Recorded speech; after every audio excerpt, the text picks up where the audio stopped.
Have you ever needed your CAM software to be able to automatically fill wasted board space with a standardized component? Well, in this video, we're going to explore the capability within the nesting module of the partner product SWOOD. Using our finished kitchen cabinet model, we now need to apply the desired material choice of pre-laminated premium white 18mm MDF. However, before we can continue on to the nesting stage of the workflow, we shall quickly model the standardized component which will be used to fill in unused board space. Using a standard panel template means we can quickly and easily create the desired geometry via reducing the sizes of the length and width to create a square profile of 100mm. The thickness and material applied to the filler part itself will have to match the top level assembly so they get collated onto the same board type within the nesting stage. Saving this into the SWOOD data directory means it's now stored within the library and can therefore be globally accessed by any other user within the company to be used in any nesting program in the future. If we launch the nesting application from our kitchen cabinet assembly, it enables the file set to be imported automatically, rather than manually browsing for the files. If we inspect the general setup options of the nest, you will notice that we can control the tool diameter of the cutter being used, as well as an offset value. These two are used to provide a spacing clearance between the different panels orientated on the larger board. We can also dictate the increments of degrees of rotation for the panels, but this can often be overridden to 180 degrees, for example if the boards have a dictated grain direction. The filler options can be set to one of three choices of entire sheet, tile the nested height, or tile the nested height on the last sheet only.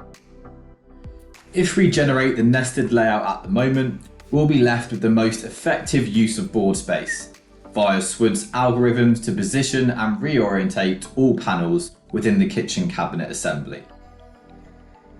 However, if we return to the main nesting interface and right-click on source files, means we can manually browse for additional cabinets or other finished frames. But in this case, we will choose the 100 by 100 profile panel. The filler is now highlighted in the Parts for Nesting folder, where we can specify the desired maximum quantity value. Specifying a maximum of 100 doesn't necessarily mean that all 100 will be nested, and this is dictated by the option chosen within the filler nesting settings. With entire sheet selected and use filler on last sheet unticked, it has calculated that it can fit the filler component 49 times using all remaining leftover space on the first board. If we launch the manual nesting mode, this can be clearly illustrated with the visual of the two boards, where we can see that the last board is ignored so that the larger space can be used to nest panels in the future. Modifying the settings to tile the nested height and rebuilding the nest has dramatically changed the quantity value of the amount of fillers used.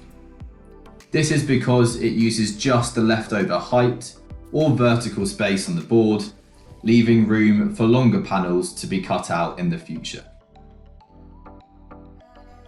Choosing the last option of tile the nested height for the last sheet only will also require us to enable the option below to make sure the last sheet is no longer ignored for filling purposes. Regenerating the nest provides the outcome of filling the entirety of all previous sheets, but on the last board only, the empty vertical height is used, therefore maximize the large remaining space on the board to be kept for other projects.